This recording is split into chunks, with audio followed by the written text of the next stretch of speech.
O Senhor esteja convosco. Proclamação do Evangelho de Jesus Cristo segundo Mateus. Naquele tempo, alguém aproximou-se de Jesus e disse: Mestre, que devo fazer de bom para possuir a vida eterna? Jesus respondeu: Por que me perguntas sobre o que é bom? Um só é o bom. Se queres entrar na vida, observa os mandamentos. O homem perguntou: Quais mandamentos? Jesus respondeu: Não matarás, não cometerás adultério, não roubarás, não levantarás falso testemunho, honra teu pai e tua mãe, e ama teu próximo como a ti mesmo. O jovem disse a Jesus: Tenho observado todas essas coisas. Que ainda me falta? Jesus respondeu: Se queres ser perfeito, vai, vende tudo o que tens, dá o dinheiro aos pobres e terás um tesouro no céu. Depois, vem e segue-me. Quando o jovem ouviu isso, foi embora cheio de tristeza, porque era muito rico. Palavra da salvação. O Evangelho do jovem rico nos dá a oportunidade de pedirmos a Deus o aumento do nosso amor, o aumento da caridade. Por isso, nós estamos celebrando a Santa Missa, né, para pedir a caridade, para pedir o amor, o aumento do amor. Vamos refletir brevemente sobre isso. O jovem se aproxima de Jesus e pergunta: o que é que eu devo fazer no reino dos céus? Ou seja, o que é que eu preciso fazer para ser salvo? E Jesus então coloca os mandamentos. É interessante nós notarmos que Jesus já começa nos mandamentos da segunda tábua da lei. Ele pula a primeira tábua da lei. Ele fala dos mandamentos somente com relação ao próximo. Ele não fala o primeiro mandamento, o segundo e o terceiro. E se nós formos parar para pensar, é que na verdade existem duas formas de nós falarmos do primeiro mandamento. Essas duas formas são bem diferentes. Uma fala do caminho de salvação, outra fala do caminho de perfeição. Qual é o caminho da salvação? Primeiro mandamento: não terás outros deuses. Esse é o caminho da salvação. Se você tiver outros deuses, se você colocar deuses no lugar de Deus, você está pecando mortalmente e, portanto, você vai para o inferno. Se nós queremos ser salvos, nós precisamos ter um único Deus. Não colocar as criaturas no lugar de Deus. Mas, é claro, você está vendo, esse é um preceito negativo. Não terás outros deuses. Essa é a primeira formulação que nós encontramos no Decálogo, que nós encontramos lá no livro do Êxodo. Mas depois, com o passar do tempo, no livro do Deuteronômio, surgiu uma outra forma de dizer esse mandamento. A forma mais positiva: amarás o Senhor teu Deus com todo o teu coração, com toda a tua força, com toda a tua alma, com todo o teu entendimento. Amar Deus com todo o coração. Bom, aí você já entendeu, não é, que amar a Deus com todo o coração é um preceito que Deus coloca lá como o lugar para o qual nós precisamos ir, mas que se Ele fosse exigir isso para que nós entrássemos no reino dos céus, fôssemos salvos, nós estaríamos perdidos, porque nós amamos Deus, mas miseravelmente não amamos de todo o coração. Nós amamos Deus, mas o nosso coração é apegado a tantas outras coisas. E Deus não somente não é tudo para nós, mas muitas vezes Deus está lá, tudo bem, eu sei que Ele existe, não vou ter outros deuses, mas eu estou aqui ocupado com minhas coisas, ocupado com muitas outras coisas.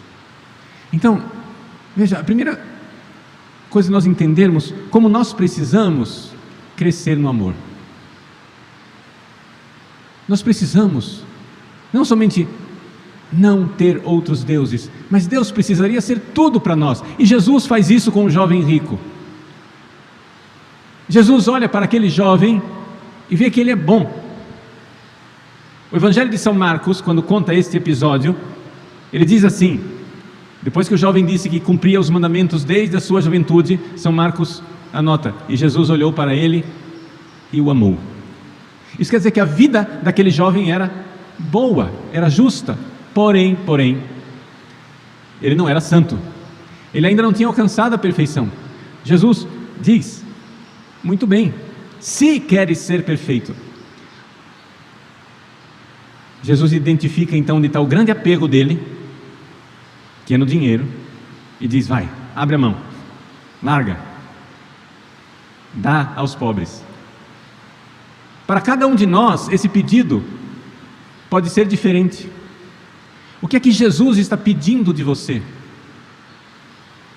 De desapego, de você fazer não somente a sua obrigação, mas generosamente amá-lo. Vamos lá, vamos fazer um exame de consciência bem prático. Qual é a coisa na qual você mais pensa o dia inteiro? Tenha coragem de responder essa pergunta. Qual é a realidade, pessoa, coisa, na qual você mais pensa o dia todo? Me desculpe, mas talvez você vá tristemente, como o jovem rico que se afastou cheio de tristeza, talvez você vá constatar tristemente que nem de longe Deus é aquele no qual você mais pensa o dia todo. Você tem muitos outros pensamentos. Você tem coisas que são verdadeiras obsessões. Você tem na sua cabeça coisas que são verdadeiras hipnoses, obsessão. Você fica com aquele pensamento o dia todo, e o tempo todo, e o dia inteiro. Pois bem, meu irmão, minha irmã, vai e vende tudo isso. Não é fácil, vai ser uma luta. Vai ser uma luta. Mas essa é a luta que vale a pena, é a luta de nós colocarmos o nosso coração em Deus, porque nós nunca vamos amar a Deus com todo o nosso coração, com todo o nosso entendimento, com toda a nossa força, com toda a nossa alma, com todo o nosso ser, se nós não começarmos exatamente por aqui. No que é que você pensa o dia inteiro? Não é que Deus não é o número 1, é que talvez Deus seja o número 3.400 na lista de coisas que você pensa o dia inteiro. Meus queridos, como é possível amar Deus se nós nem sequer pensamos nele? Como é possível amar Deus de todo o coração se nós vivemos no esquecimento de Deus? Se qualquer passarinho que passa já nos chama a atenção e nos tira o foco e nos tira de Deus, nós não deveríamos estar sumamente incomodados de que Deus não seja plenamente Deus para nós? Que nós estejamos, de uma certa forma, como que alimentando outros candidatos a Deus dentro de nós. E de tanto pensamento, e de tanta obsessão, e de tanta repetição, nós, um dia, podemos pecar mortalmente e nos prostrar diante destes deuses. Talvez você constate, com tristeza, a tristeza do jovem rico, que aquilo no qual você mais pensa o dia todo é em você mesmo. E eu, como é que eu fico? E até quando você aparentemente está pensando nos outros, no fundo está pensando em você. E eu, como é que eu fico? Não, eu vou me dedicar, vou me entregar a essa pessoa, vou me entregar à minha família, vou me entregar à minha esposa, meus filhos, eu vou fazer o dia inteiro por eles, e depois eu espero a recompensa, porque afinal, e eu? Como é que eu fico? Daí, meus queridos, vocês já enxergam uma grande dificuldade. Como realizar este ato de desprendimento? Como voar? Como nós podemos voar na direção de Deus se Ele não nos ajudar? Santa Teresinha do Menino Jesus tem uma comparação, uma pequena parábola, uma historinha do pequeno passarinho que tem olhos de águia, coração de águia, mas não tem asas de águia e não consegue voar. E então a divina águia, que é Jesus, vem para buscar o pequeno passarinho, coloca nas suas costas e leva para que o passarinho consiga voar nas alturas, na direção do sol. Assim somos nós. Celebramos esta missa ad petendam caritatem, ad postulandam caritatem, para pedir a caridade, para pedir a Deus o Espírito Santo, porque sem o Espírito Santo nós não somos capazes. Sem o Espírito de Deus infundido em nossos corações, nós nunca deixaremos de ser esta miséria de quem segue os mandamentos. Não terás outros deuses, mas ao mesmo tempo imperceptivelmente cultiva com o pensamento e acalenta com a imaginação e alimenta com os desejos tantos outros deuses. Vamos alimentando o nosso eu em primeiro lugar, o nosso ego inchado, inflado. Nosso Senhor quer de nós não somente a salvação, Ele quer a perfeição da caridade, aquele amor ardente que só Deus pode nos dar, que arrebatados pela caridade de Cristo, arrebatados pelo amor que Deus tem por nós, nós nos esqueçamos de nós e possamos amar Deus nos irmãos, esquecidos de nós, lembrados de Deus. Quando atingidos pela flecha da caridade divina, nós somos arrebatados por esta memória Dei, por essa recordação de Deus. Não nos esquecermos de Deus, Deus em primeiro lugar, Deus antes de tudo. O que podemos colocar antes de Cristo? Nada antes de Cristo. Ele, por Ele, com Ele e nele. Meus irmãos, peçamos a caridade. Jesus, no dia de hoje, olha para você, vê seus apegos, vê aquilo no qual você pensa o dia inteiro, como um doido, como uma louca, obcecado, aquela obsessão de um pensamento de si mesmo, de suas coisas, como alguém esquecido de Deus.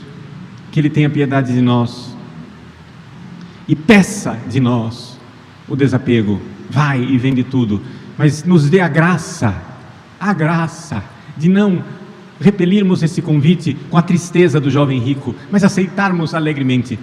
Para fazermos isso, só precisamos, não é possível não fazê-lo sem ter a caridade divina. Somente o Espírito Santo para arrebatar uma alma assim. Mas precisamos estar abertos para nos desapegar.